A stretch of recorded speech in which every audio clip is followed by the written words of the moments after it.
গ্রেপ্তারের ৪ ঘণ্টার মধ্যে জিম্মা জামিনে মুক্তি পেয়েছেন সাবেক মন্ত্রী আনোয়ার হোসেন মঞ্জু।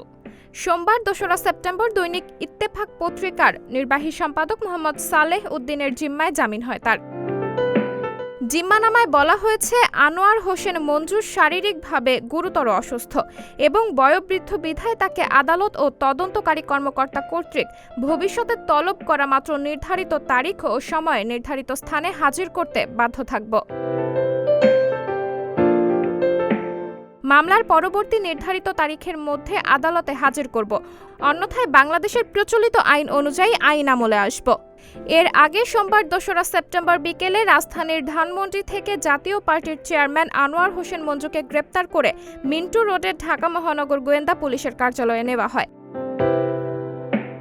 প্রায় ৪ ঘণ্টা পর তাকে পৌঁছে দেওয়া হয় কারওয়ান বাজারের দৈনিক ইত্তেফাক কার্যালয়। সংশ্লিষ্টরা জানান, ডিবিতে তাকে কিছু বিষয় জিজ্ঞাসাবাদ করা হয়েছে। গ্রেপ্তারের পর ডিবির যুগ্ম পুলিশ কমিশনার রবিউল হোসেন ভূঁইয়া বলেছিলেন, ডিবি পুলিশের একটি দল তাকে গ্রেপ্তার করেছে। তার বিরুদ্ধে ৫টি মামলা রয়েছে। তাকে ডিবি কার্যালয়ে নেওয়া হয়েছে। আনোয়ার হোসেন মঞ্জু পিরোজপুর ২ আসনের সাবেক সংসদ সদস্য এবং সাবেক পানি সম্পদ মন্ত্রী। এর পূর্বে তিনি আরও দুবার ২টি মন্ত্রণালয়ের মন্ত্রী, যোগাযোগ মন্ত্রী ও বিদ্যুৎ জ্বালানি ও খনিজ সম্পদ মন্ত্রণালয়ের জ্বালানি ও খনিজ সম্পদ বিভাগের মন্ত্রী ছিলেন।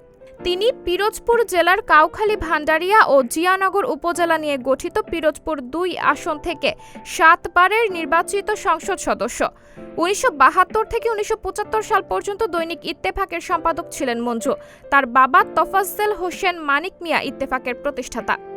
সাবরিনা জলিল, সবার কথা।